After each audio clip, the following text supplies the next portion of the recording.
One of the biggest adjustments of moving over to cassette recording is you no longer have a full suite of effects and plugins to use like you would with your DAW. I've been getting some questions lately about how to use effects on the Tascam Portastudio. So today I'm going to show you 3 different ways to use effects on your tracks. For this video, we're going to be focusing on guitar, using 3 different pedals with the same presets for all 3 versions. We'll be using a compressor, a modulation style pedal, and a delay. Stick around till the end of the video and I'll share my thoughts on my preferred way to use effects as well. The first way to use effects is by going DI or directly in to your tape machine. So in this example, we have our guitar going into the pedal chain, and then we're plugging the output of the last pedal straight into track 1 on this Tascam 414 Mark II. Let's take a listen to what it sounds like.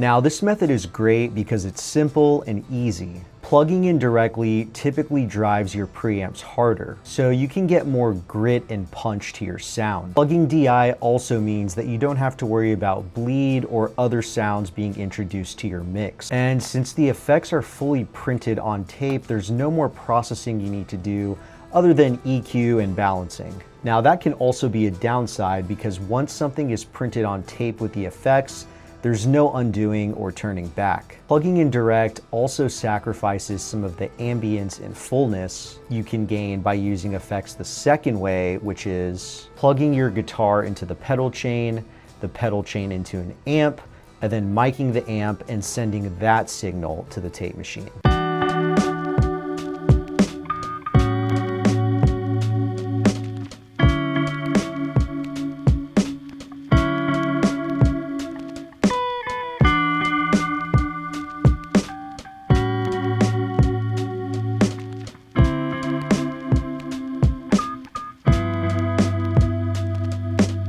Now, this next statement is somewhat genre specific, but most engineers would agree that miking a guitar amp sounds a lot better than plugging a guitar in DI. And that's because you're also capturing the ambience of the room. The downside to this method is you will get more bleed and possible unwanted artifacts on your track. This depends greatly on the gear you're using and your mic placement. This method also requires much more preparation and experimentation. The third way to use effects is to record your guitar in clean, either DI or mic'd with an amp, and then using the effects send features that most advanced Portastudios have. In order to do this, we will plug in a cable from the FX Send 1 on the Portastudio into the input of the first pedal. We will then connect the final pedal output into either a spare track or one of the channel buses.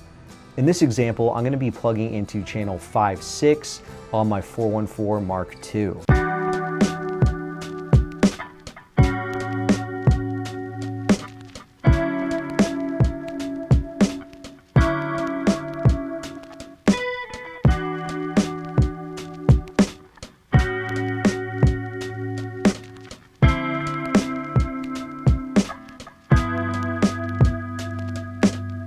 Now, the benefit to this is you can blend both the dry-wet on the effect and the overall volume on a separate channel, allowing you to preserve both the dry signal and the affected channel. On some units, you can even get creative with different EQs and panning options for the effects track itself. Now, my personal favorite way to record guitar is actually the second method we discussed, getting the tone I want from pedals and an amp, and then miking that signal. I found overall it gives me the best sound, and I'm usually willing to sacrifice future flexibility for a tone that I'm really digging in the moment. If there are other ways you like to use effects with your 4-track, please drop a comment below. And if you enjoyed this content, I would super appreciate if you liked this video and subscribe to my channel. See y'all next time.